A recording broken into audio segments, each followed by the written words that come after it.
Здравейте на всички ученици в Библейското училище Божията любов. Днеска продължаваме с всемирните послания от предметът Обзор на Нов Завет. Стигнахме до урок номер 29, Всемирни послания, 2 Петрово. Миналия път взехме урок номер 28, Всемирни послания, 1 Петрово. Днеска продължаваме с 2 Петрово. Преди да започнем диктовката, да кажа рутинните думи за всички, които са новопостъпили, новите абонати, новите ученици. Братя и сестри, новопостъпили, новодошли, нови ученици, ако искате да разберете нещо повече в по-голям мащаб, как действа Библейското училище, отворете си плейлистите в канала, в Библейското училище, кликнете върху плейлисти, да ви се отворят плейлистите и намерете плейлиста Нов Завет или плейлиста Стар Завет. Който от двата плейлиста да намерите, кликнете да ви се отворят абсолютно всички аудиоклипове. Те ще ви се наредят в колонка. Прослушайте аудиоклип номер 1. Независимо в кой от двата плейлиста. И двата да ги прослушате, няма лошо. Прослушайте аудиоклипове номер 1. Там се дава пълна информация, концентрирана, сбита, как и по какъв начин действа Библейското училище. Формата на взимането на уроци, диктовките, под каква форма се взимат тестовете, как се провежда Библейското училище и така нататък, за да не губиме време. Това за всички, които са новопостъпили. А сега продължаваме с урок номер 29. Всемирни послания, 2 Петрово. Може да си запишете. Урокът е горе-долу колкото предния, около 15-20 минутки, макар че предния път малко повече коментирахме, но нека да има такива неща в нашето училище. Може да си записвате, започвам да диктувам. Урок номер 29. Всемирни послания, 2 Петрово. Урок номер 29. Всемирни послания, 2 Петрово. Първо главно тире авторство. Първо главно тире авторство. Авторството на 2 Петрово е един от основните проблеми на критицизма в Новия Завет. Авторството на 2 Петрово е един от основните проблеми на критицизма в Новия Завет. Прибавяйки липсата на историческа подкрепа, авторството на Петър се оспорва на базата на различия. Прибавяйки липсата на историческа подкрепа, авторството на Петър се оспорва на базата на различия и стил на изразяване между 1 и 2 Петрово. На различия и стил на изразяване между 1 и 2 Петрово. 2 Петрово е написано на по-прост гръцки език. 2 Петрово е написано на по-прост гръцки език. Разликата в стила може да бъде обяснена с това, че Петър е писал саморъчно. Разликата в стила може да бъде обяснена с това, че Петър е писал саморъчно, без никаква чужда помощ. Писал саморъчно, без никаква чужда помощ. Миналия път си задавахме въпроса, можел ли да пише Петър? О, да, ето. Тук в лекцията се споменава, Петър е можел да пише, но е писал на по-прост гръцки език. Както в китайски език има китайски език и опростен китайски език. По същия начин е и тук. Гръцки език, основен и по-опростен гръцки език, Петър е писал на него. Продължаваме. Авторът нарича себе си Симон Петър. Авторът нарича себе си Симон Петър. Той твърди, че е бил на планината с Исус. Първата глава от 16 до 18 стих. Той твърди, че е бил на планината с Исус. Първата глава от 16 до 18 стих. Петър споменава предишното послание, което той е писал. Третата глава, първи стих. Петър споменава предишното послание, което той е писал. Третата глава, първи стих. Нещо повече. Има много общи неща между 1 и 2 Петрово. Нещо повече. Има много общи неща между 1 и 2 Петрово. Думи като, в кавички, без петно и бръчка. Думи като, без петно и бръчка. Следващо, второ главно тире. Време и място. Второ главно тире. Време и място. Въпреки, че получателите на посланието не са споменати, посочка 2 Петрово 9 глава 1 стих, въпреки че получателите на посланието не са споменати. Посочка 2 Петрово, 9 глава, 1 стих. Отбелязва се, че предназначението му е до същата група, до която е и 1 Петрово послание. Отбелязва се, че предназначението му е до същата група, която е и 1 Петрово послание. От написаното в 1 глава 14 стих става ясно, че авторът очаква скорошна смърт. От написаното в 1 глава 14 стих става ясно, че авторът очаква скорошна смърт. И тук ще спра за кратък коментар. Какво очаква автора? Благоденствие, благословение, просперитет. Това ли очаква Петър? 1 глава 14 стих.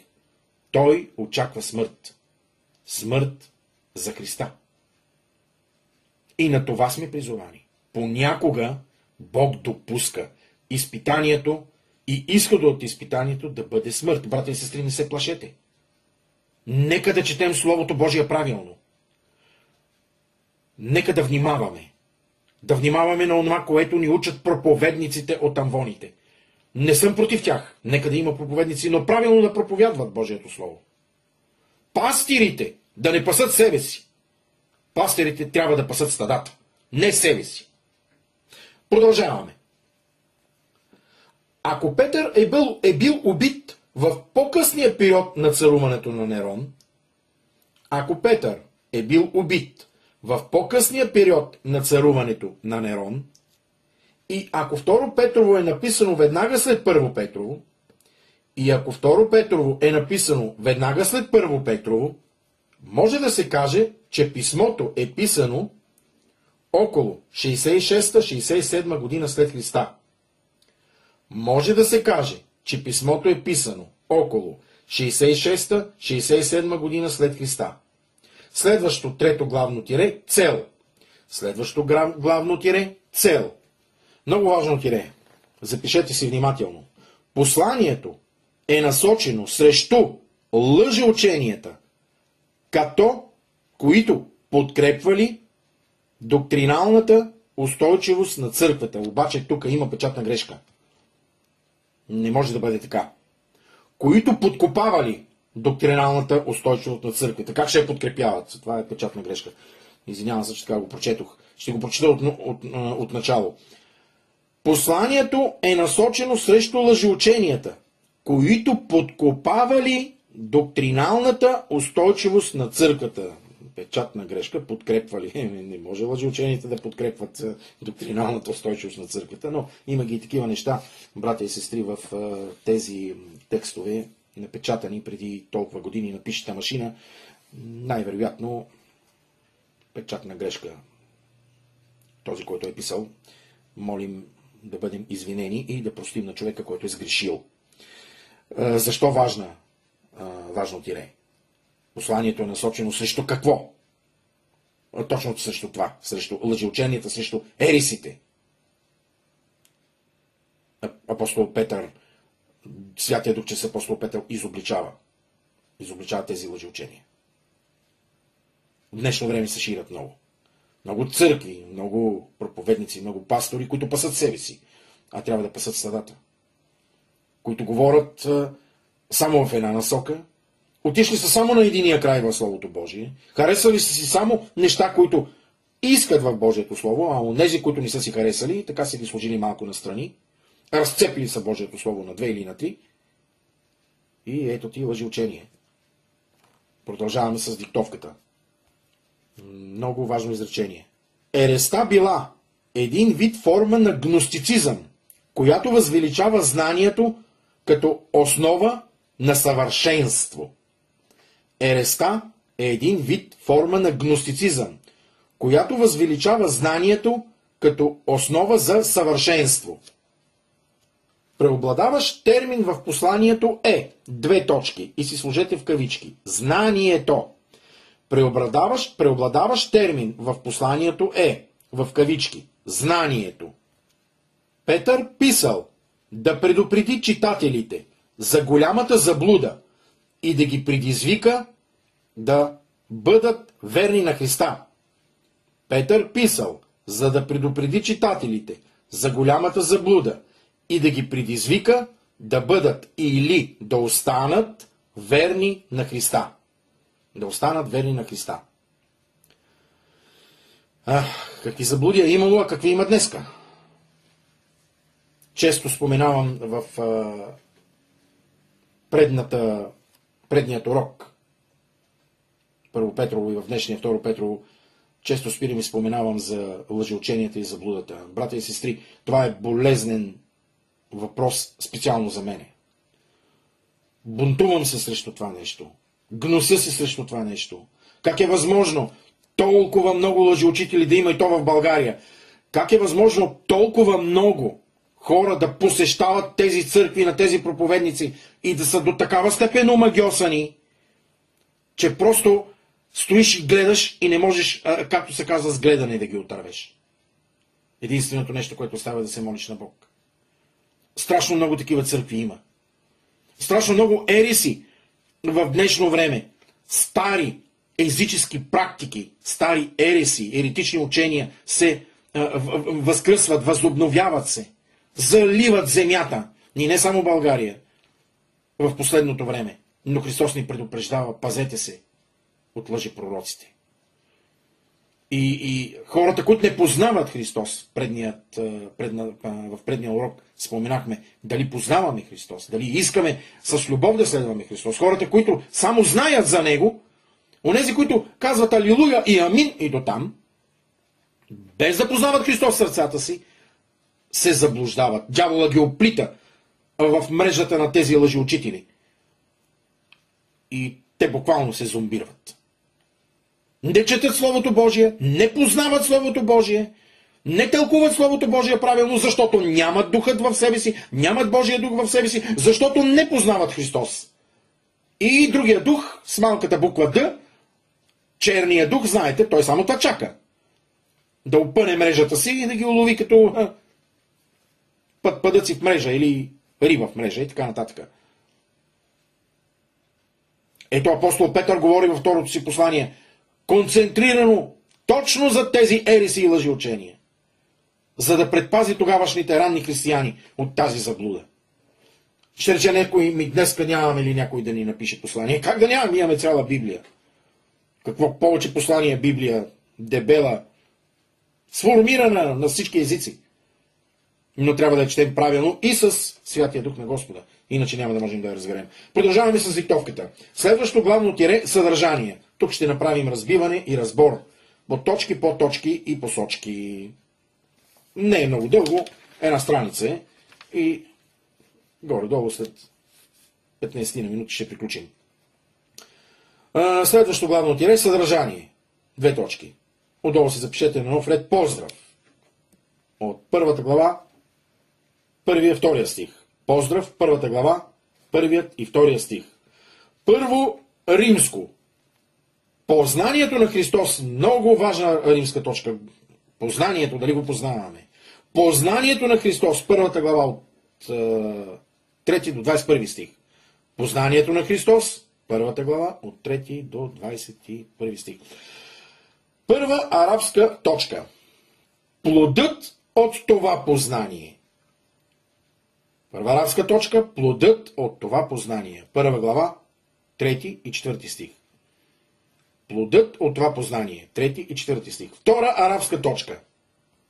Растеж в това познание. Виждате ли как има последователност? Втора арабска точка. Растеж в това познание. Първата глава, 5 и 11 стих. Трета арабска точка. Сигурност на това познание. От 12 до 21 стих. Трета арабска точка. Сигурност на това познание.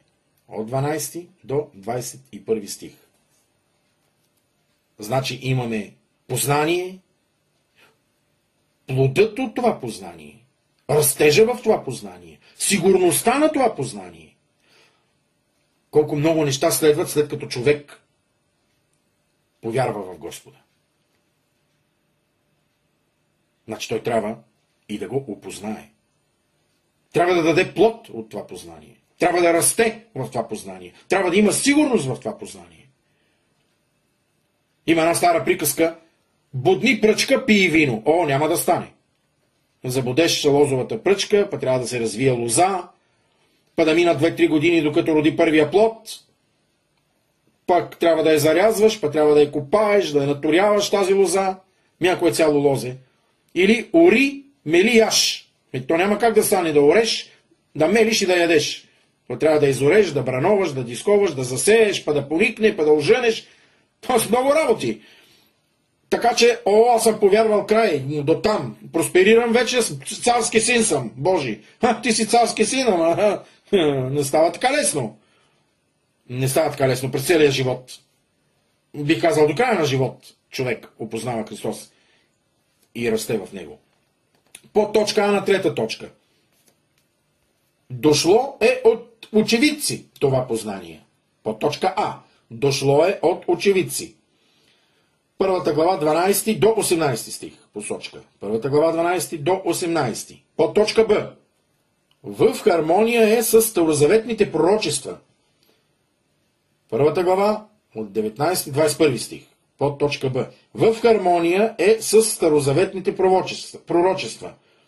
Първата глава от 19 до 21 стих.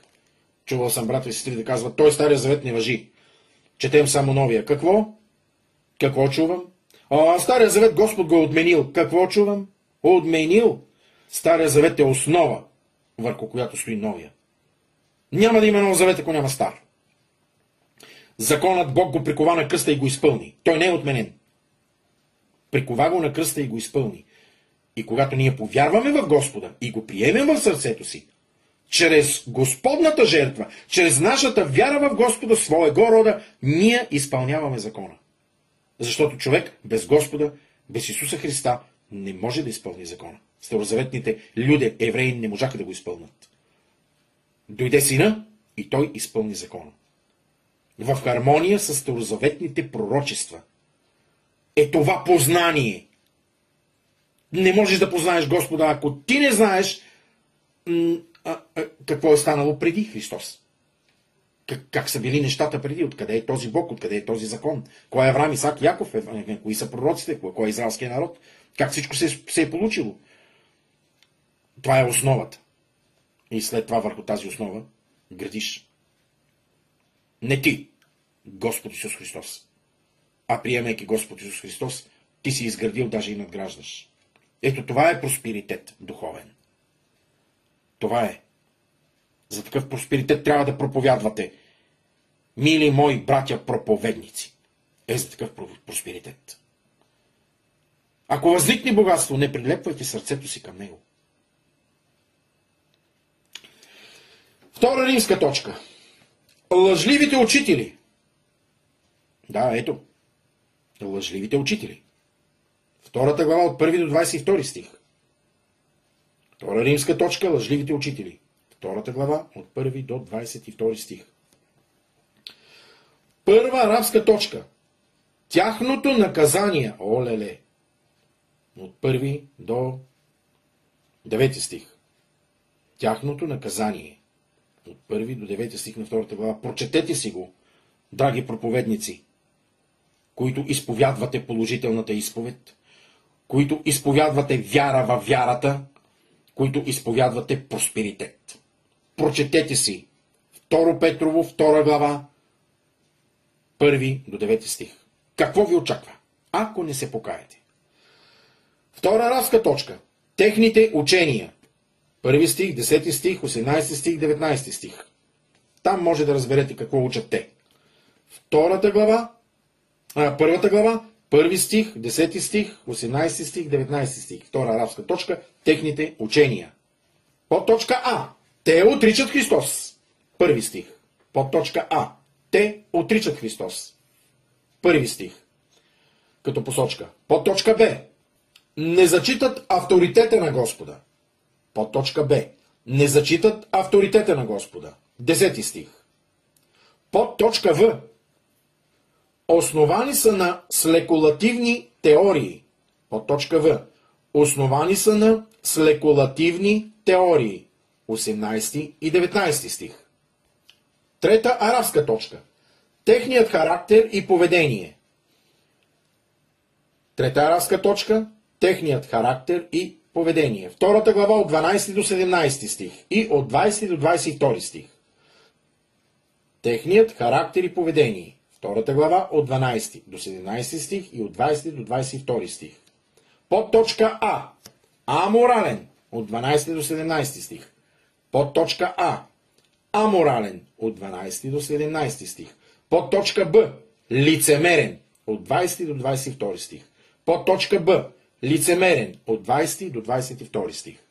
Трета римска точка. Второто идване на Христос. Трета римска точка. Второто идване на Христос. Третата глава от 1 до 18 стих А. Второто идване на Христос. Третата глава от 1 стих до 18 стих А. Първа арабска точка. То със сигурност ще дойде. Става въпрос за идването. Първа арабска точка. То със сигурност ще дойде. Третата глава от 1 до 7 стих. Втора арабска точка. Време и обстоятелства около второто идване на Христос. Втора арабска точка. Време и обстоятелства около второто идване на Христос. Третата глава от 8 до 13 стих. Посочка 8, 13, 3, 8, 13. Трета арабска точка. Практическо приложение на истината за второто идване на Христос. Трета арабска точка. Практическо приложение на истината за второто идване на Христос. Третата глава от 14 стих до 18 стих А. Третата глава от 14 стих до 18 стих А. Под точка А. Поощрява към свят живот. 14 стих. Под точка А. Поощрява към свят живот. 14 стих. Под точка Б. Поощрява към старание служението. 15-16 стих. Под точка Б. Поощрява към старание в служението. 15 и 16 стих. Под точка В. Поощрява към вярност на истината. 17 стих. Под точка В. Поощрява към вярност на истината. 17 стих. И под точка Г. Поощрява към растеж като християнин. 18 стих. Под точка Г. Поощрява към растеж като християнин. 18 стих. Четвърта, последна арабска точка. Заключение. Третата глава, 18 стих Б. Четвърта арабска точка. Заключение. Третата глава, 18 стих Б. И сега последно, четвърто или пето, мисля, че беше. Пето главно тире. Допълнение. Следващо последно пето главно тире. Допълнение. Главното приложение на 2 Петрово в учението на Новия Завет се състои в неговите думи за свещеното писание. Главното приложение на 2 Петрово в учението на Новия Завет се състои в неговите думи за свещеното писание. Никое пророчество на писанието не е на пророка тълкование, а на Бога чрез Святия Дух. Никое пророчество на писанието не е на пророка тълкование, а на Бога чрез Святия Дух. Посочка. 1 глава 20 и 21 стих. 1 глава 20 и 21 стих. Решаващите думи в тези стихове са две точки. Решаващите думи в тези стихове са две точки. Собствено, тълкование, просветяван. Решаващите думи две точки. Собствено, тълкование, просветяван. Собствено, тире, означава свое или принадлежащо особено на себе си. Собствено, тире, означава свое или принадлежащо особено на себе си. Тълкование, тире, означава да обяснява, да осветява. Тълкование, тире, означава да обяснява, да осветява. Това не значи, че човек не трябва да опитва да тълкува сам писанията.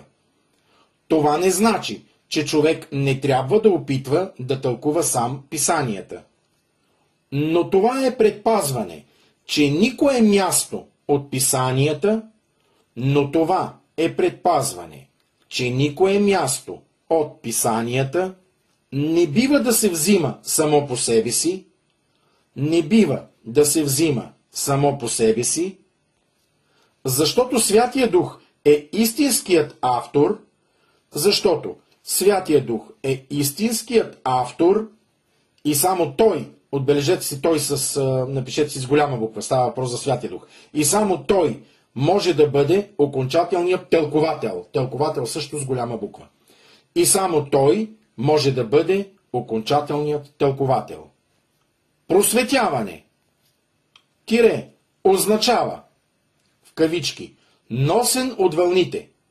Просветяване тире означава в кавички носен от вълните. Както кораб се носи от течението. Както кораб се носи от течението. Когато главната сила се крие не в това, в което се движи, когато главната сила се крие не в това, в което се движи, а в това, че то се движи. А в това, че то се движи. Второто послание на Петър се обединява с второто послание на Тимотей. Второто послание на Петър се обединява с второто послание на Тимотей. Посочка 2 глава 15 стих, 3 глава 16 стих. Става въпрос 2 Петрово. 2 глава 15 стих, 3 глава 16 стих. За да покаже, че писанието, откровение на Стария Завет е от Бога и Неговата воля. За да покаже, че писанието, откровение на Стария Завет е от Бога и Неговата воля. А не, както някои братя и сестри казват, той Стария Завет вече не важи. Как така? Как може да има такива хора? Аз съм против да се дели Новия от Стария Завет, дори като форма на книжка. Има много такива книжки, пише само Нов Завет и край. Малък формат, като тефтерчета, по-големи, раздават ги на евангелизация. Това съм против. Аз съм против това нещо. Библията е една. Тя е сформирана между две корици. Черни, бели, зелени, няма значение. Божието Слово е сформирано и то трябва да остане цялостно. Да делиш Стар на Нов Завет. Това е светотатство. Аз съм против това нещо. Но това е мое мнение. Приключихме, братя и сестри. Завършихме с днешният урок номер 29. Всемирни послание 2 Петрово. Следващия урок, който ще вземем, е Всемирни послания Юда. Урок номер 30, следващия път. Също така кратичък урок. Всемирни послания, посланието на Юда. Това беше за днеска. Братя и сестри, ако нещо не сте разбрали или нещо не сте успели да напишете, казвал съм го и друг път, върнете си аудиоклипчето назад и оттам, откъдето сте пропуснали, може да се прослушате отново и да си допълните в записките. Приключихме за днеска, нека да завършим с молитва, да благодарим на нашия Бог. Господи Исусе, благодарим Ти за Твоята милост, за Твоята любов, за това, което Ти чрез светите си апостоли си писал и си адресирал тези писма до нас. Даваш ни наставления, поука, за ръка, как да се пазим от лъжни учения, как да Ти служим, как да Те опознаем, как да растем в това познание. Благодарим Ти, Господи. Дай ни сили, чрез Святия си Дух и изпълни ни, да четем Словото Ти и да го разбираме, да го тълкуваме с Теб. Помагай ни, Господи. Помагай ни да четем и между редовете. О, там има много написано.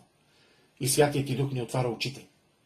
Благодарим Ти, Господи. Прости ни нашите грехове, с каквото съгрешихме, нашето невежество. Прости ни, Господи, защото сме само човеци. Дай ни сили да устоим и да издържим до Твоето идване. И това знание, което ни даваш, за което Ти благодарим, да го кажем и да го занесем при други човеци. И на свой ред те да отидат при други, а те при други. И така до край свят, докле дойдеш. Слава да бъде на името Ти. Молим и Ти просим в името на Исуса. Амин. Ами, брата и сестри, всичко най-хубаво ви желая. Бог да ви благослови. Пригответе се следващия път. Всемирни послания, урок номер 30, посланието на Юда. Желая ви всичко най-хубаво и Бог да ви благослови.